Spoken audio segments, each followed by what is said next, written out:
Isn't it? I think you and David probably get into a routine, and it works well. You'd be not surprised, but amazed how difficult we make it. Something which is so simple. Coming up, we are talking auditing and what is the difference between a media audit, a compliance audit, and a financial audit.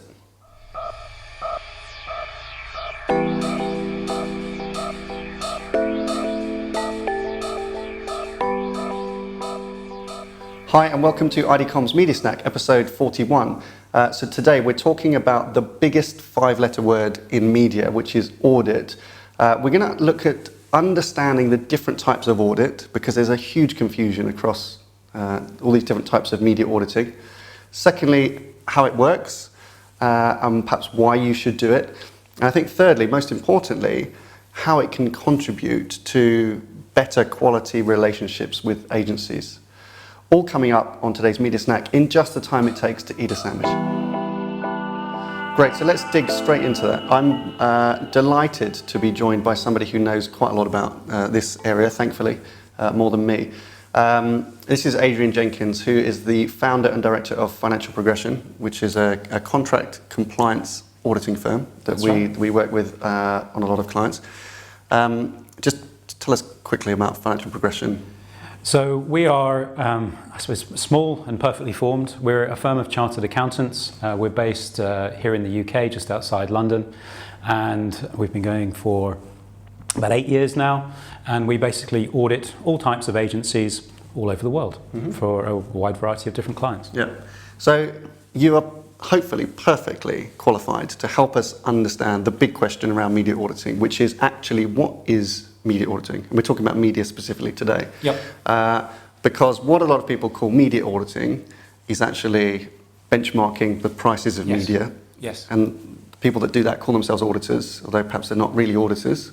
Yeah, I would say you don't have to have a qualification to do that kind of a specific qualification to do that kind of work. So that's what we call media auditing, but it's actually not auditing. Then there's the contract compliance work, which is perhaps closer to auditing.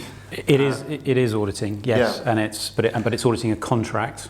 And then there's financial auditing or statutory auditing, which is what everyone will see, at the year end, your auditors coming in to audit the financial statements of the company that will go to shareholders to make sure that, in accounting speak, that they give a true and fair view of what's going on. Yeah, but your expertise is in the middle bit, right? Absolutely. And that's helping advertisers understand that their agencies are delivering their obligations under the contract, and perhaps identify areas where they're not. Yes, so essentially a contract compliance audit is an evidence-based review of the agreement between two parties, in this case a client and an agency, essentially to understand to what degree both of them have complied with the terms of the contract. Yeah. And how do, presumably, agencies don't like this very much, right? I mean, what's the typical scenario when you turn up at an agency, or you turn up like saying, "This is my right. I'm here to audit you." Yeah. How do they greet you? How do they react? It can really vary. So what we would do normally, the way the process sort of kicks off is we're introduced by the client to the agency, and we would have a kick-off meeting with the FD of the agency, the account director, and perhaps another sort of senior account person within the agency.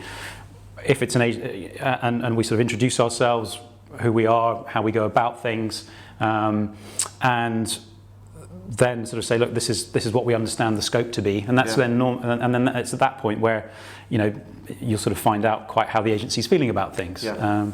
So we like to think that we go in with the same approach every time, and it's kind of interesting for us actually, just from a human level, to see how different people at different times respond. It's also getting a lot more complex. The media world, as we all know, is getting much more complex from particularly with the advent of digital media, and that's it's true when you come to audit that as well, because what you'll find is, if someone's running a TV campaign, let's say for example here in the UK, and they're running it, across the standard channels, you might only have to look at 10 or 20 invoices to actually validate all of that.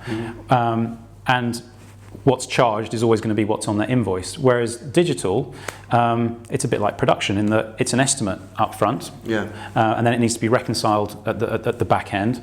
The transaction values, the invoice values, are much lower, and so there's a lot more data, going on, and as a result, when there's more complexity, there's more room for error.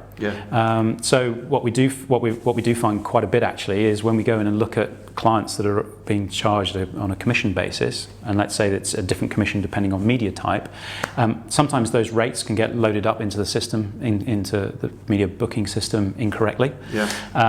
Sometimes the wrong option, if you're selecting from a drop-down list, the wrong commission rate can actually be selected as well. Even if the rates are right, the wrong one's chosen. And so, part of the work that we would do is go in and say, okay, has the commission been charged correctly? It's not until you actually get down into that detail, into sort of 4, 5, 6, 20,000 line reports, that you can really check and see what's going on. Have you ever found an agency accidentally charging too low commission? Or is it normally the other way? Actually, we've got a live project at the moment where the agency actually hasn't charged enough in terms of commission. Good. I think that's a really interesting area. I mean, because it's so forensic now, and as you say, so complicated. Describe the process, right? So I've always imagined that you go in and you kind of open up these giant ledgers, and you sit there like something like Slade Dickensian, and you're kind of matching columns of numbers and things. But now, because there's so much media buying is computer aided and incredibly complex and hard to follow. Even I think for some people inside agencies, it's incredibly complex. How do you get to walk into different agencies, all running different systems and different methodologies, and be able to kind of ascertain where these kind of small errors might be, or areas of confusion? Okay, so I suppose now a lot of it is, most media agencies will use an electronic booking system, and so there's a rich source of data there, and we will ask the agency to extract data into Excel files out of there that we can then analyse. No pens anyway. Everything's done on Macs. So we would take the data out, we would analyse that data, and then from that we would select a sample of transactions that we want to see in detail.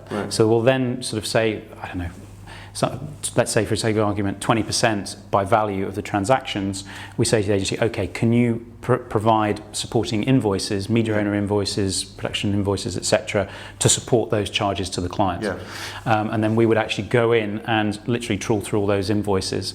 And then there are various other things that we do, while we're there as well, but check that the payments have been made, if rebates and things like that are involved, look at agreements with media owners to see that the correct percentages have been provided, recalculate commission rates. So we'd ask for the agency to provide a reconciliation of commission, what's been billed, what's been charged, all those kind of things. So there's a wealth of data and lots of different elements that you have to. So you have to be quite systematic in your approach to make sure that everything's covered. So it's so clear that everything comes back to the contract. It's so critically important. You and I have talked about the Association of National Advertisers media guidelines and their transparency kind of investigation that we talked about a lot. It was a clear recommendation that came out of the guidelines published in June this year, really advising advertisers that if they're not doing these kind of compliance audits, or they don't have the correct rights in their contract, that they should really start thinking about it. So we've got trade bodies now kind of very actively recommending this kind of work, which is good. So for those advertisers out there that haven't done this kind of stuff before, like what's the start point? What would be your top tips? Well, the start point is very much the contract, which is why in the ANA report it was so heavily signposted. What's in that audit clause will determine what you may or may not do in terms of understanding the financial side of your agency relationship. So that's really the first place to go. Read the contract and understand where you are with it. The next phase, next step, would be to go and talk to the agency. Agencies are increasingly used to having these types of audits. Yeah. And so that it won't come as a surprise. And let's remember, as we've talked earlier, it's supposed to be a collaborative process. And there are two parties to the contract, and therefore talk to your agency, get their feel for things, see how they see the world. You'll learn a lot just from actually having that conversation. And then thirdly, if you decide that it's something that's right for your organisation to do, go out to the marketplace and see who could potentially help you do that. So there are the likes of the Big Four, Big Four accountancy firms, so the KPMGs, the PwCs of this world. And then there are other specialists, smaller specialists, of which we're one. Good. And so advertisers got to find the right solution for them and kind of weigh up those options. Really useful. Thank you so much for coming in and helping to shed the light. I think we understand better now what a media audit is, or what it should be at least. That's all for this week. Thanks very much for watching. Bye for now. Thank you. Bye-bye.